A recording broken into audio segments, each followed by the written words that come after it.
membersihkan masjid, membersihkan dan menjaga masjid. Ada seorang wanita, teman-teman sekalian, di masa Nabi SAW. Orang ini suka sekali bersihkan masjid. Perempuan berkulit hitam dan tidak disebutkan namanya. Setiap kali Nabi SAW masuk masjid, pasti dapat orang ini ada di masjid. Dan dia lagi sapu-sapu masjid sendiri, lillahi ta'ala saja, nggak digaji, nggak apa gitu. Dia bersihkan masjid.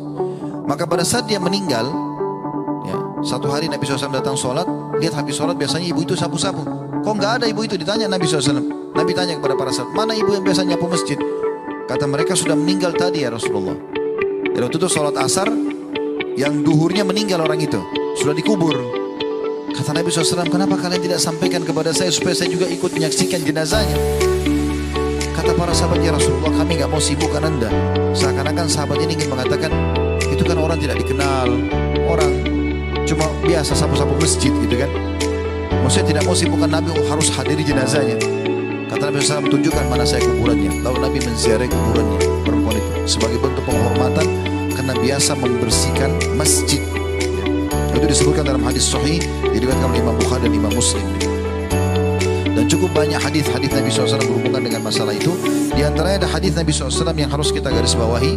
Hadis ini diriwayatkan Ahmad Tirmidzi dan hadis ini sahih menurut Syekh Albani.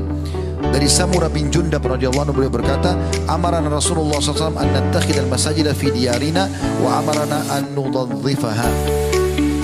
Nabi SAW perintahkan kami untuk membangun masjid-masjid di daerah-daerah kami, dan beliau memerintahkan kami agar selalu membersihkannya.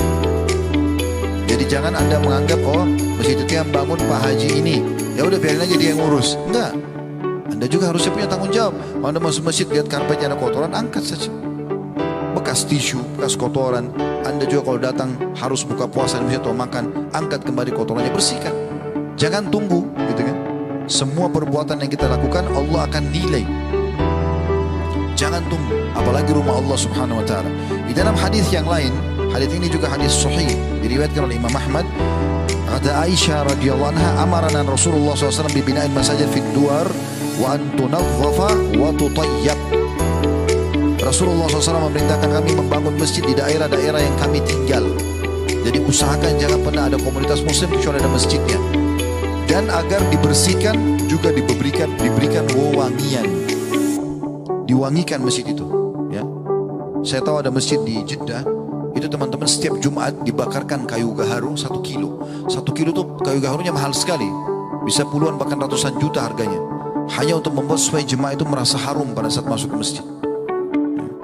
Jadi kita mungkin sekarang sudah ada pewangi-pewangi yang bisa kita lakukan, ya. Maka atau kita letakkan, ini termasuk hal yang dianjurkan sekali. Masuk dalam masalah ini teman-teman sekalian, masih di poin yang ke-5 ya, tentang masalah tidak bolehnya atau harusnya dianjurkan membersihkan masjid. Tidak boleh orang justru mengotori masjid, termasuk masalah kencing di masjid, ya. Mungkin anda bilang, masa sih bisa terjadi? Ya bisa saja, mungkin ada orang bawa anak kecil lalu dia biarkan anak kencing di masjid. Mungkin kalau orang dewasa tidak mungkin terjadi, tapi pernah terjadi zaman Nabi SAW gitu. Nabi lagi duduk pengajian dengan beberapa sahabat, ngobrol, ada orang masuk, orang Badui masuk masjid, langsung tiba-tiba buka celana kencing di masjid. Sahabat-sahabat yang duduk langsung marah, gitu kan, mau menyerang dia. Orang ini karena belum faham, dia karena lagi kencing mau diserang, jadi nyebar kemana-mana kencing. Maka Nabi SAW kasih isyarat agar sahabat-sahabat duduk. Orang itu karena tidak faham, dia lanjutkan kencingnya.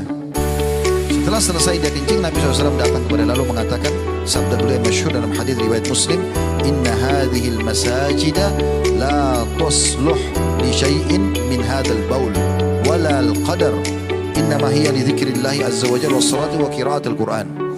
Ketahuilah masjid ini dibangun atau masjid ini tidak pantas untuk digunakan kencing ataupun kotoran yang lainnya.